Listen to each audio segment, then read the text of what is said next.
साजिशों के जाल को तोड़ना सीखो। भूमिका बहुत समय पहले विहारगढ़ नाम का एक समृद्ध राज्य था। इस राज्य की राजकुमारी अद्विका सिर्फ खूबसूरत ही नहीं बल्कि चतुर और निडर भी थी।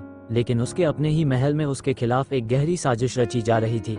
उसके ताऊ राजगुरु भानु को गद्दी चाहिए थी और उसके लिए वह किसी भी हद तक जा सकता था। साजिश की शुरुआत राजगुरु भानु ने राजा के दरबार में यह अफवाह फैलानी शुरू कर दी कि अद्विका राज्य की असली उत्तराधिकारी नहीं है। उसने कुछ भ्रष्ट मंत्रियों और सेनापतियों को अपने पक्ष में कर लिया और धीरे धीरे पूरी योजना बनाई कि कैसे राजकुमारी को कमजोर किया जाए और उसे गद्दी से दूर रखा जाए। एक दिन अद्विका के पिता राजा विक्रम सिंह बीमार पड़ गए। ये भानु के लिए सही मौका था।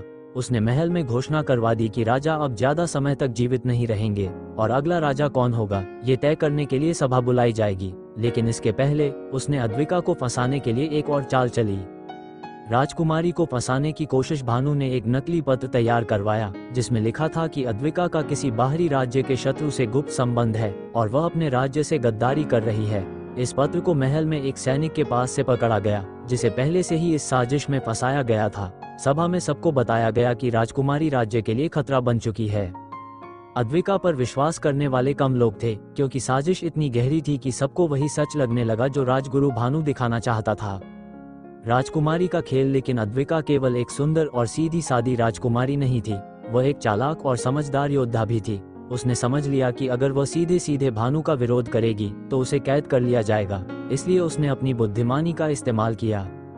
उसने सबसे पहले उस सैनिक को खोजा जिसे फंसाया गया था। राजकुमारी ने अपने वफादार सेवकों की मदद से उससे सच उगलवाया। सैनिक ने कबूल किया कि वह भानु के डर से झूठ बोल रहा था। इसके बाद अद्विका ने महल में अपने गुप्त जासूसों को तैनात किया और कुछ ही दिनों में भानु की पूरी साजिश का पर्दाफाश कर दिया। निर्णायक मोड़ सभा के दिन जब भानु ने सबके सामने अद्विका पर आरोप लगाए तो राजकुमारी ने सभी प्रमाण पेश कर दिए। सैनिक ने सच कबूला, कुछ मंत्रियों ने भी भानु के खिलाफ गवाही दी और अंत में महल के रक्षक भी उसके खिलाफ हो गए। राजा विक्रम सिंह जो अब धीरे धीरे ठीक हो रहे थे, उन्होंने सच्चाई सुनी और तुरंत भानु को बंदी बना लिया। जो मंत्री और सेनापति इस साजिश में शामिल थे उन्हें भी दंडित किया गया। सीख राजकुमारी अद्विका ने न केवल खुद को बचाया बल्कि अपने राज्य को भी एक गद्दार से बचा लिया। उसने ये साबित किया कि सिर्फ तलवार ही नहीं बल्कि बुद्धिमत्ता और धैर्य से भी लड़ाई जीती जा सकती है। अगर लोग तुम्हारे खिलाफ साजिश करें तो घबराओ मत, अपने दिमाग का इस्तेमाल करो, सच को उजागर करो और अपनी जीत तय करो।